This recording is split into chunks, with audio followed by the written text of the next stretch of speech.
یہ کہیں گے کہ ہم ہی وہ انسان ہیں تو ان کی والدہ لازمی ہمارا رشتہ قبول کر لیں گی۔ سلطان محترم یہ سب کچھ پہلے ہی جان چکے تھے، مگر اب ان کے منہ سے ایک مرتبہ پھر وہ حقیقت اگل چکے تھے، جسے سننے کے بعد وہ چاروں ماں بیٹیاں شرمندگی سے سر جھکا گئی۔ سلطان محترم نے تینوں لڑکیوں کا نکاح ان لڑکوں سے طے کر دیا تھا، لیکن ابھی تک وہ 3 ڈاکوؤں کا پتہ نہیں تھا۔ سلطان محترم نے ان ڈاکوؤں کو ڈھونڈنے کا ذمہ خود لیا تھا اور پھر اپنے سپاہیوں کو پورے علاقے میں پھیلا دیا۔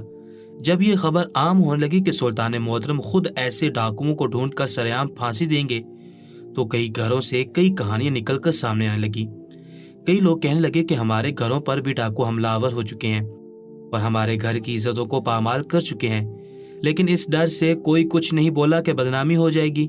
سلطان محترم ان لوگوں پر شدید برہم تھے، کہنے لگے کہ اگر پہلے ہی ایک شخص اس خاتون کی طرح ہمت کر کے آ جاتا تو حقیقت کب کی کھل کر سب کے سامنے آ چکی ہوتی اور کتنی ہی بہن بیٹیوں کی عزت پامال ہونے سے بچ جاتی۔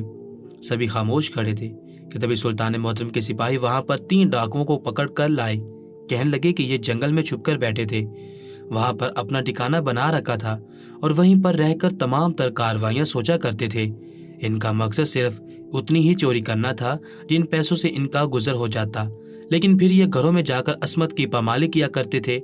سلطان محترم نے جب ان 3 ڈاکوؤں کو دیکھا تو آگے بڑھ کر سپاہی کو کہا کہ ان کو کوڑے مارے جائیں، مگر اس سے پہلے یہ کہا کہ انہیں نامرد کر دیا جائے۔ اس کے بعد ان کو تب تک کوڑے مارے جائے جب تک ان کی جان نہیں نکل جاتی۔ وہ ڈاکو رونے لگے، چلانے لگے، معافیا مانگنے لگے، مگر معافی ملنا ناممکن تھی۔ بیچ چوراہے پر ان تینوں کو عبرت کا نشان بنا دیا گیا تھا اور ایک مثال قائم کر دی گئی تھی کہ اگر دوبارہ کسی نے اس طرح کے گناہ کرنے کے بارے میں سوچا تو اس کے ساتھ اچھا نہیں ہوگا۔ ان تینوں کو دفنانے کے بعد ان لڑکیوں کی شادی کروا دی گئی۔ سلطان محترم کی طرف سے ہی نکاح کا انتظام کیا گیا تھا۔ صرف اتنا ہی نہیں، سلطان محترم نے اس نیک بیوہ خاتون کے لیے ماہانہ وظیفہ مقرر کر دیا جس سے اس کا گزر بسر ہو سکے۔ وہ عورت ڈھیروں دعائیں دیتی سلطان زندہ باد کے نعرے بلند کرتی وہاں سے جا چکی تھی، جبکہ ایک مرتبہ پھر شکرانے کے نفل سلطان محترم ادا کر کے سوئے کہ انہوں نے اس بار بھی کسی سے ناانصافی نہیں کی۔ برائی کو دیکھ کر بھی خاموش رہنا برائی کرنے والے کے حوصلے کو بلند کر دیتا ہے۔ اگر اپنے حق میں ہم خود آواز نہیں اٹھائیں گے تو نہ جانے کتنوں کے حق مزید غصب ہوتے رہیں گے۔ پیارے ساتھیو، اگر آپ کو یہ ہماری کہانی اچھی لگی ہو تو ہمارے چینل راجہ ریئل سٹوری کو سبسکرائب کریں، ساتھ لگے بیل آئیکن کو بھی ضرور پریس کریں تاکہ اس طرح کی مزید پیاری ویڈیو کا نوٹیفیکیشن آپ کو بر وقت مل سکے۔